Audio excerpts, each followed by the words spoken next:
I'm Scott L. Miller, and this is my life living in Leon, Nicaragua. It is a gorgeous, rainy, sunny afternoon here in Nicaragua, and we're going to be doing the live stream in just a little bit. So a quick reminder that we do a live stream every Thursday. I'm recording this on a Thursday, and it would be great if you guys joined us. We love having new people on the live stream. We love having the old people on the live stream. It's a great time to hang out, talk about Nicaragua, traveling, being an expat, moving abroad, and all kinds of things. You can talk with me and with each other. It's a great time to connect and just build community and get real-time responses to some of your questions that are more difficult to ask in other ways. But today, I got a message from someone who's concerned or posting a concern about the potential of the 100% tariffs from the United States hitting Nicaragua and the potential of Nicaragua being ejected from CAFTA, the trade agreement here in Caribbean and Central America. So those are things we want to address a little bit. We're going to talk about that right after the bump.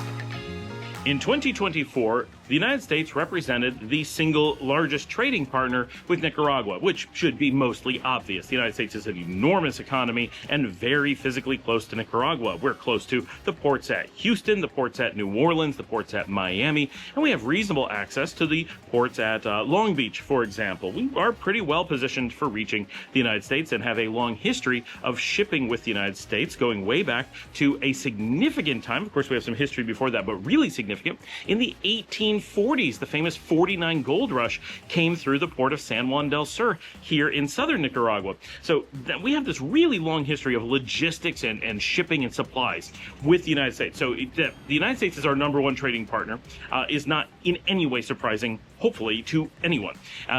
In 2024, it was 48% of the exports leaving Nicaragua and 24% of the imports. So, of course, there is an imbalance there because the United States doesn't make that many products that Nicaragua is looking for and needs.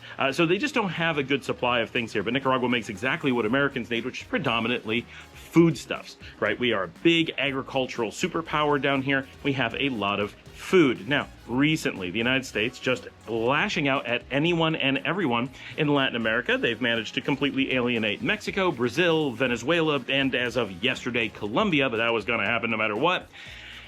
They're looking for more people to pick on, and Nicaragua is now in the sights. They've already completely lost any hope of relations with Cuba, and Argentina has done all they can to take advantage of the U.S., so Americans are pretty upset about that relationship. So they need to turn somewhere else, and Nicaragua is always on the rotation of countries that the United States wants to do damage to. So that's potentially going to happen, and we just need to always be ready for that. But importantly, Nicaragua is always ready for that.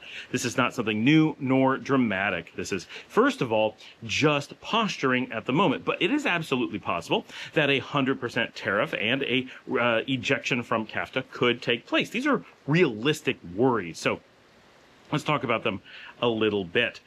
One, the entire fear here is basically built around the idea, one, that there's a lot to be afraid of. Americans live in a world of fear. It's the defining characteristic of the American experience. So when you're talking to people in North America, you have a tendency to have everything portrayed as things you need to be afraid of and news cycles that make you terrified of things. Living outside the United States, one of the things that really hits you is just how much less scary the world really is. Things are not nearly as bad as they seem in the United States or are in the United States right now. The idea that everything is just misinformation and fear and it's just never ending and everything's going to fall apart is not what the world is experiencing. That's uniquely American, or almost uniquely American. There are a few other places that are going through similar shifts in culture and panic about the future and lack of confidence in where things are going. And you see this happening in a collapse of the demographic pool, right? People are stopping having children because they don't see a future for those children. And in a place like Nicaragua, we talked about in some other videos, you know, the characteristic that we literally, the world views Americans as scared. That is the most defining characteristic of Americans. That is what makes them so unique in such a broad way. And being here in Nicaragua, what we tend to see so strongly is hope. There's just so much hope. People see a bright future. People see things getting better. People aren't afraid of every little thing is a completely different experience. And so what we also see the natural expression of that in the United States. People are not having kids. Like, everyone's talking about this phenomenon of not having children and giving up on being parents. People are, constantly sharing memes celebrating the joys of being single or not necessarily single, but childless. Whereas in Nicaragua, people are completely normal as they've always been and happy to have children and carry on their legacies and have multiple generations and see a bright future for themselves with their children, a bright future for their children, the hope of grandchildren, and so forth. We see hope rather than dismay. So we have a different outlook. And part of that is Nicaragua is very prepared. They've been dealing with outright invasions, colonization, and wars with the United States going back to the 1850s. This is not a new thing.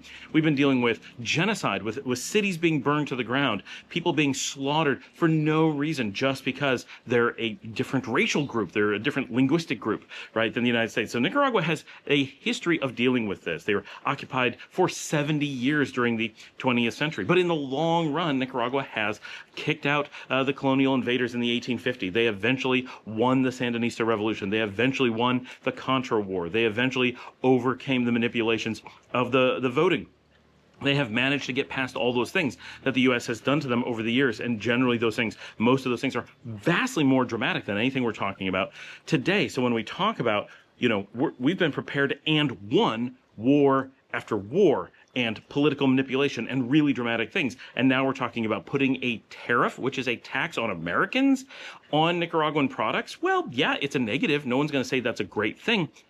But to think that taxing some Americans on their food is going to be this dramatic thing for Nicaraguans is probably misleading. And kicking people out of CAFTA, well, that would be a big deal if that was an honored agreement. But the tariffs we're talking about already violate CAFTA. So what's the point of CAFTA if it doesn't do anything? Well, kicking us out pretty much does nothing, especially given the fact that we already have treaties with everyone but the U.S., and the U.S. isn't honoring that treaty. Really, it's the U.S. who's already left that agreement. So what is even the threat? It's a very empty threat. It's a threat designed to create panic or misinformation for Americans. Nicaraguans have no idea what Americans are talking about.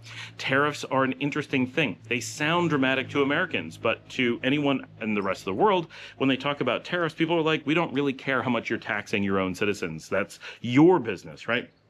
Some places are upset that they're taxed only when the products are coming from their countries. Of course, an imbalance of that taxation based on the nation of origin isn't cool and generally not considered ethical, but it's also not passing U.S. law in many cases. So that threat is big. Being able to wave around a big hammer, that's scary, but if you're not allowed to actually swing it, it may not matter. And Nicaragua understands this, that this is an almost certainly empty threat.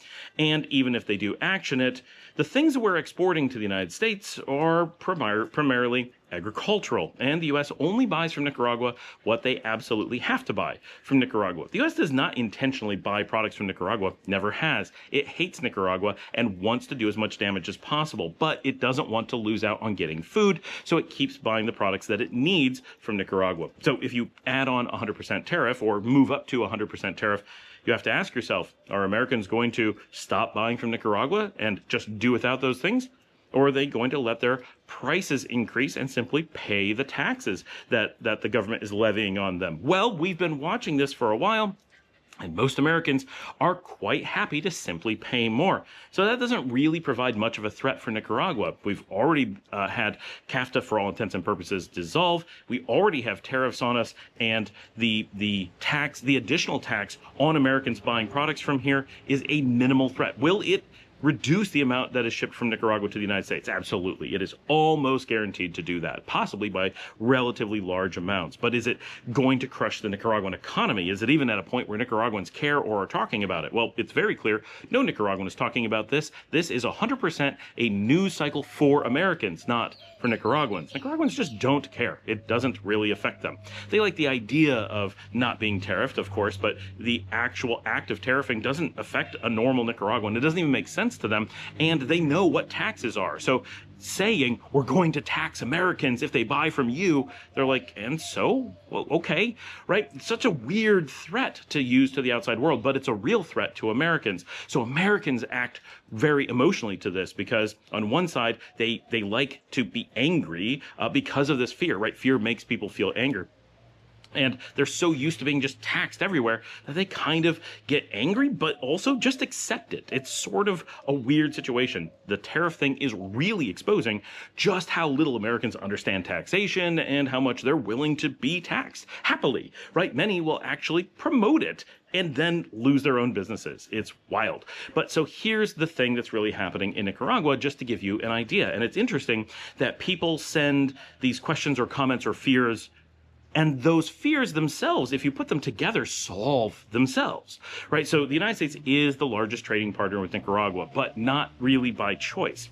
And if the United States is looking at moving the tariffs to 100%, that's either going to shift the only financial leverage that the United States has with Nicaragua away and make it evaporate, not something the U.S. wants to do, or it's going to simply tax Americans and Nicaraguans will be broadly unaffected. So that's not a very scary thing and not something they want to do lightly. But what would happen if Nicaraguan products became more expensive to the United States, but not to the rest of the world? Well, the obvious thing is they keep selling them to the rest of the world. And we have a lot of people post this panic that China is doing so much business with Nicaragua. Well, what's the number one thing that China looks for worldwide?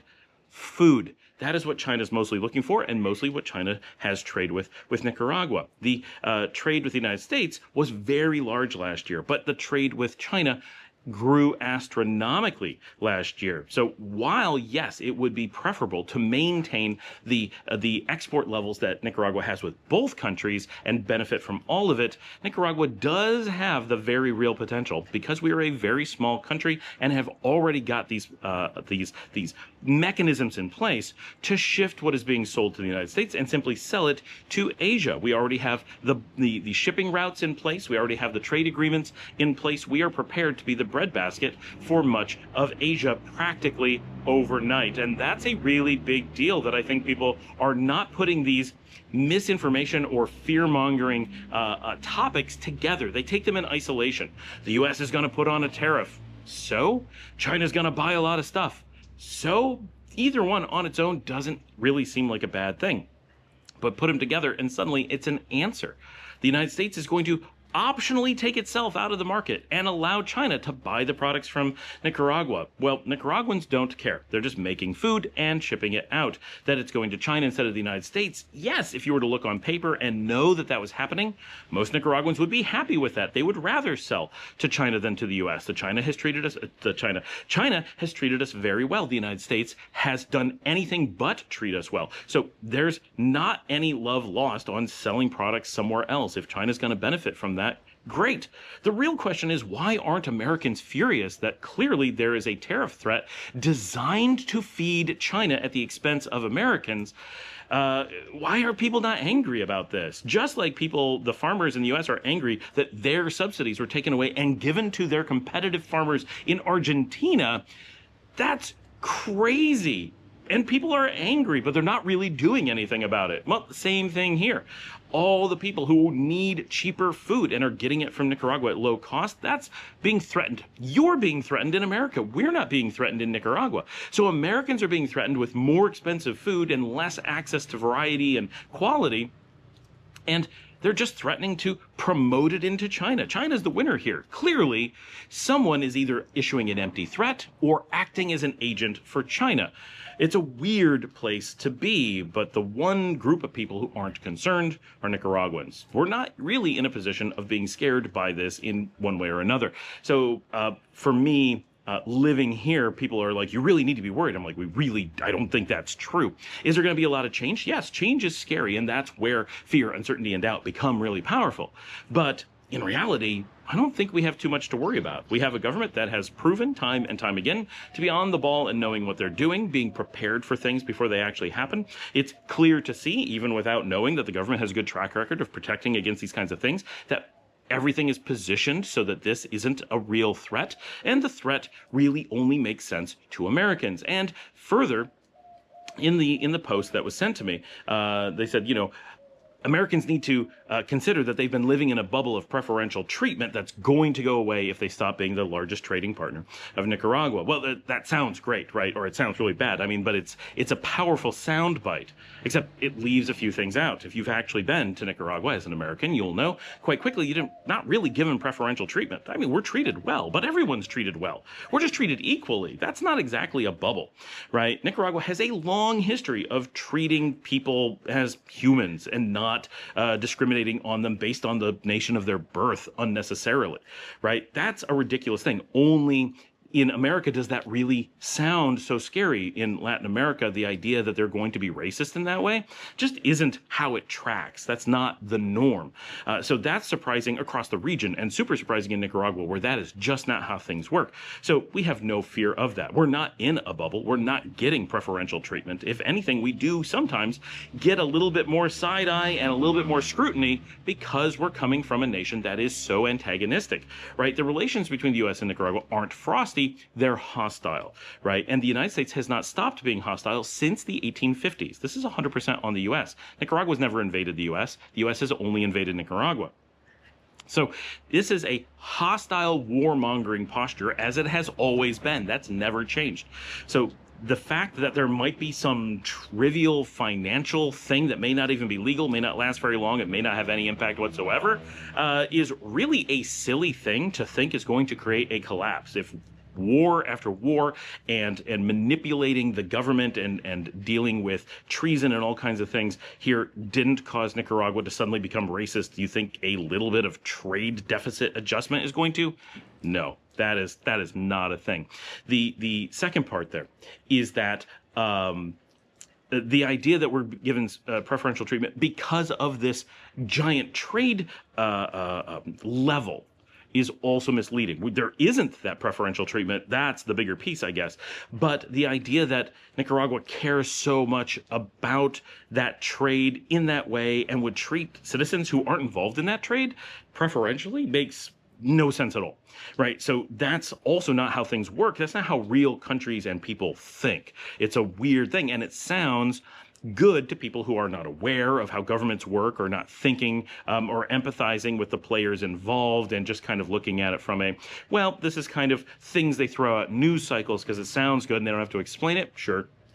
It kind of sounds reasonable, but realistically, right, China is the largest trade partner with the United States, or one of the largest trade partners with the United States. Are Chinese nationals treated with preferential treatment in the United States? They must be, if Americans think that they're going to get preferential treatment in Nicaragua because of their trade deals, right? Nixon gave China most preferred status in the 1970s, and they've been making all the products that the U.S. uses. They take tons of things from the U.S. historically. The U.S. must never ever be doing things like having ICE go look for Asians on the street. Chinese nationals must feel very protected, that they don't have to worry about being deported or anything like that. Does that sound like the America you know? Obviously not. And so obviously these things are not how countries work, and Americans know this really well. So it's a weird thing to think is going to happen here because it doesn't match any experience that someone has somewhere else. I don't know any place where that's really happening. And so we wouldn't expect it here. We don't observe it here. So from a national perspective, I don't think the country is really too concerned. Of course, the people who are smart and economists and working at a national scale are looking at this and preparing for it and taking measures to make sure that there's some protections.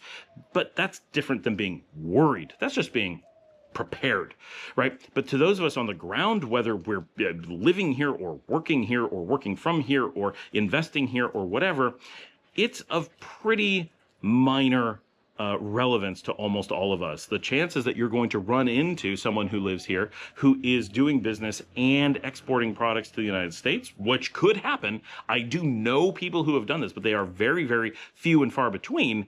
They may be impacted, but they also have the ability to shift where they're selling to somewhere else, or to simply allow their customers to absorb the difference in price, or, as most people will likely do, look for outside places to sell and allow those customers who want to keep buying to absorb the difference in price.